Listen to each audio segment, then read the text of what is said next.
Greetings, BookTube. I'm Rin Jackson, and you're watching Bundles and Books, a channel where I talk about books while playing Stardew Valley.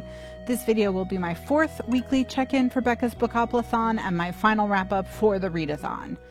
Bookoplathon was a monthly readathon that went on this September based on Becca's Bookopoly TBR game.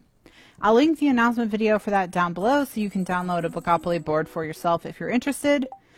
So this month I let Becca's Bookopoly board choose my TBR. I ended up rolling for 11 books with around 4,000 pages total. This past week was my final full week of the readathon, and I was really hoping to complete the 3 books remaining on my Bookopoly TBR. The first book I finished reading during week 4 of Becca's Bookoplathon was The Traveling Cat Chronicles by Hiro Arakawa with translation by Philip Gabriel for the book in translation prompt. One struggle I had with this book had to do specifically with the translation. The original book was clearly written in a very chatty, colloquial style with plenty of slang, and the translation was done by a presumably British person, as the book was extremely heavy with British slang, to such an extent that it felt like it had been localized specifically for a British audience. This made it difficult to experience the book as a Japanese book, and I kept picturing British school kids running around. It might have been better if the Japanese slang was italicized and left in for the reader to interpret based on context clues, or look up if they were particularly interested. This isn't a complaint I've ever had about a book in translation before, and I'm sure I've read books translated by British English speakers in the past. So I think it must have something to do with the intersection of the original writer's style, the translation choices, and then just it's a me problem. That said, I still rated the book 4 stars, and I would not have rated it 5 stars if the translation had felt less dissonant to me. It's a very sweet and simple book about a young man who's dying and is trying to rehome his cat. He takes the cat to visit lifelong friends from his childhood in the hopes that he will find a home for him. This puts them on a road trip that takes them all over Japan. And one of the main themes of the book is that life is more about the journey than the destination. So the cat's owner is not particularly successful in the sense of being wealthy or having a so-called important position in society. However, he's extremely beloved by many people who he's helped over the years. And there's an exploration of friendship in the text, particularly on the type of friendships that can last from childhood into adulthood, even if the friends are not living in the same area or are in touch daily. As well as an examination of the idea of who saves who when one person helps another. For example, the man saves the cat from a broken leg, but ultimately the cat enriches his life so much more. None of these themes are bad, but the examination is fairly surface level, and overall it felt a bit cliched. It's short and it's sweet and it has its moments, but it felt a little bit shallow, especially compared to some of the other books that I read this month. It's possible that when I do my year-end ratings review, it will drop down to a 3, but I still enjoyed it, and it's still a quick, light little read, and it is moving at the end. Next, I decided to tackle Saga by Brian K. Vaughan and Fiona Staples for the atypical format prompt. I intended to read Volume 1, which includes the first 6 issues, but I decided to take a chance and get Saga Deluxe Book 1 from my library. Book 1 includes the first 18 issues, and I loved it, and I rated it 5 stars. Saga deals with a proxy war between 2 superpowers. 2 soldiers from opposite sides of this war fall in love after reading a romance novel with an interracial interspecies couple. They desert their armies and flee to space in an attempt to raise their daughter in peace away from all the bloodshed of the war. There's a lot going on in this graphic novel, and the name is pretty apt. Because it deals with a racially motivated proxy war, there are a lot of content warnings. Expect to see violence and gore on the page, as well as references to sexual violence and the sex trafficking of minors. There will be xenophobia and racism displayed by almost all of the characters. Additionally, there are racial and homophobic slurs, as well as bigotry against queer people. A prominent character also suffers from PTSD, and episodes will occasionally be on the page. Almost all of the characters display symptoms of intergenerational trauma, and the passing down of trauma from generation to generation is something that's explored in depth. I encourage anyone who's on the fence about the content to check out a more complete list of content warnings.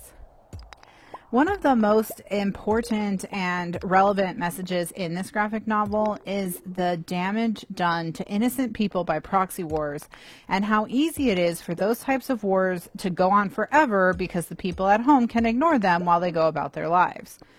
Another critical theme is the importance of allegory in art, as the main characters are de-radicalized from their racist and xenophobic positions by a piece of political activism masquerading as a smutty romance novel. And similar to the importance of the printed word, there's another very relevant discussion on how the press and journalists can be co-opted to reinforce existing power structures of a society and essentially become propaganda tools. And if all of that is making the series sound very dark, I'll also add that it is extremely funny. The settings and themes and many of the storylines are absolutely dark, but the tone is not grim. There's a huge focus on hope and resilience as a way forward when all seems lost. Saga also has incredible character and creature design. It's just a beautiful looking book. Although be aware that the art is not very safe for work, so if you normally read your graphic novels in public, this might not be the best choice for that. I highly recommend checking it out. It's one of my favorite things I've read this year. And then finally, I completed Wild Seed by Octavia E. Butler for the second of my 2 set in the past prompts. I've mentioned before, I'm sure, that Octavia E. Butler is one of my favorite authors of speculative fiction. I want to eventually read all her books, more or less in publication order, including rereading any of the books I have already read so that I can experience the evolution of her writing. This is a before I die, whenever kind of project. There's no deadline or schedule I've set for myself. It's just for fun. Her first series is the Patternist series. It's also known as the Pattern Master series and the Seed to Harvest series. The antagonist of this series is deliberately seeking uniquely or supernaturally talented individuals, as in telepathic and telekinetic individuals, and coercing them into assisting him in his attempts to create a race of superhumans through selective breeding. This is pretty dark material, and the books follow this creation over the course of multiple centuries, across continents, even between worlds. And the reason I said I was planning on reading all her books more or less in publication order is because of this series. Wild Seed is the first book chronologically in the Patternist series, although it was actually the 4th one published.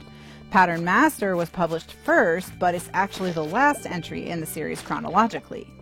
And then there's Survivor, which is right in the middle of the series in both chronological and publication orders, but is out of print because she ultimately repudiated that book. Not only is the series timeline confusing, but then her standalone novel Kindred was published right in the middle of it all. So it's a bit of a mess. It's generally recommended that the Patternist series be read in chronological order over publication order, hence the more or less. If you've never read any Octavia E. Butler, Wild Seed is not the one I'd recommend for getting started with her catalog. It's not a bad book by any means, but it's definitely not her most approachable novel. Start with Kindred first, and then if you want more, give Parable of the Sower a read because it's extremely relevant right now. Or try Xenogenesis because it's being adapted for TV by Ava DuVernay.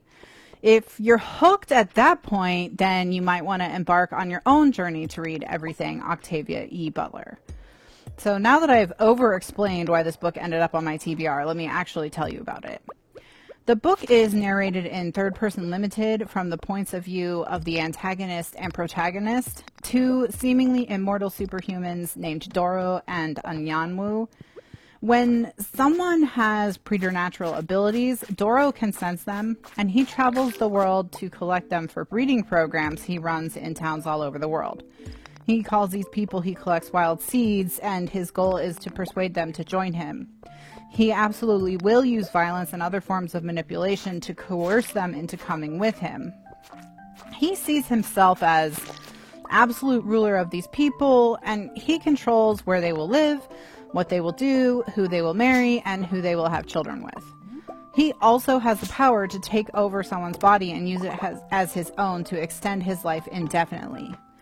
Doro is the book's antagonist, and we first join him in Africa when he is already over 3,000 years old. One of his breeding towns on the west coast has been destroyed by transatlantic slavers, and everyone not taken into slavery has been murdered. While there, he senses a wild seed of particularly great power deep in the continent. So he travels to Central Africa to meet and collect this wild seed, and then he and the reader are introduced to the book's protagonist, Anyanwu. At the start of the book, she is over 300 years old. She's a healer and a shapeshifter with super strength and super speed. And despite her power, she does not seek to rule over anyone and is very devoted to her family and her community. Doro uses her desire for adventure and a family that will not outlive her to manipulate her into coming with him. He also threatens to take her children instead if she does not agree to come with him. Doro takes Anyanwu to one of his breeding towns in New York, and the book unfolds from there over the course of 150 years. This is not a book with a ton of action on every page, and it's very cerebral, dealing more with what Doro and Anyanwu are thinking and feeling than what they're doing. It's heavy with metaphor and symbolism, and the topics it explores are very dark. Primarily, the book is obviously concerned with eugenics. All Doro thinks about is breeding his followers into ever more powerful beings. And ultimately, he seeks to use them to make companions who will live as long as he can. Everything he does is dedicated towards this goal, and he does not care who he hurts or who he kills to reach it. There's also a discussion of slavery, both the historical transatlantic kind, as Doro and Anyanwu are Nubian and Igbo respectively, and the kind that Doro forces his followers into through their fear of being subsumed by him. There's also a pretty significant discussion of hierarchy, both voluntary and involuntary, and the effects of hierarchy on the different genders. I've struggled to start this book a few times and had kind of built up a little bit of a fear of it in my mind. So Bookopoly was actually a good motivator to get me into the novel and finish it. And I'm so glad I did, because I ultimately got so much more from the book than I was expecting, and the discomfort it made me feel was something that I needed to sit with for a while. One theme that appears in a lot of Octavia E. Butler's works is the participation in malevolent hierarchy by ordinary folk against their desire or will, out of fear or survival instinct. In this book, Anyanwu's internal and external conflicts are consumed with this concept, and it's very disquieting to think about how we can all participate every day in malevolent hierarchies out of fear or ignorance or just the need to survive. I rated this book 5 stars, and I think it's definitely worth a read if you're looking to explore more of Octavia Butler's ideas, but I don't think it's a great starting point. Woo! I feel like I've been talking a lot. I finally made it to the end of my Bookopoly TBR. I read 11 books chosen by the Bookopoly board for a total of 4,260 pages. Of those books, 7 were 5-star reads, which makes September the month where I read the most 5-star books this year. I was surprised by how many of these randomly selected books I ended up loving, since I can be so picky about books and their content. The 7 5-star reads were Salvage the Bones by Jesmyn Ward, The Girl Who Drank the Moon by Kelly Barnhill, The Only Good Indians by Stephen Graham Jones, The Invention of Wings by Sue Monk Kidd, A Man Called Uva by Frederick Bachman, with translation by Henning Koch, Saga Deluxe Volume 1 by Brian K. Vaughan and Fiona Staples, and finally Wild Seed by Octavia E. Butler. In addition to getting 7 5-star reads from the board, I read 3 books that I rated 4 stars. And those books were The Lies of Locke Lamora by Scott Lynch, A Bad Day for Sunshine by Dorinda Jones, and The Traveling Cat Chronicles by Hiro Arakawa, with translation by Philip Gabriel. The only book I rated below 4 or 5 stars was The Whale, A Love Story by Mark Beauregard, which I rated 3 stars. So even though I whined and complained a lot during the second half of the month, I was still reading great books. Now that I've done a month-long TBR chosen by a TBR game, are they for me? I think the answer is just a soft maybe. I'm not going to rule out the use of some sort of tool to help me read books from my backlist that I purchased and never finished. But for now, I think I'm ready to go back to reading what I want, when I want, without having to worry about meeting deadlines. Despite that conclusion, I'm glad I participated in this readathon because I was able to see what worked for me about a randomizer and what didn't. Okay, that was a lot of talking. Time for me to go drink some water and read a book with 0 artistic merit. Let me know if you've read any of these books and what you thought about them in the comments below. Be sure to check the video description for links to Becca's announcement video and all her Bookoplathon resources and social medias. If you played along with Bookoplathon, let me know how you did. Did you finish everything you set out to accomplish? Please like this video and subscribe to my channel if you haven't already. I play Stardew Valley and I talk about books, so if you like either of those things, this channel may be for you. I hope you're having a wonderful week, and I wish you all the best in your reading adventures.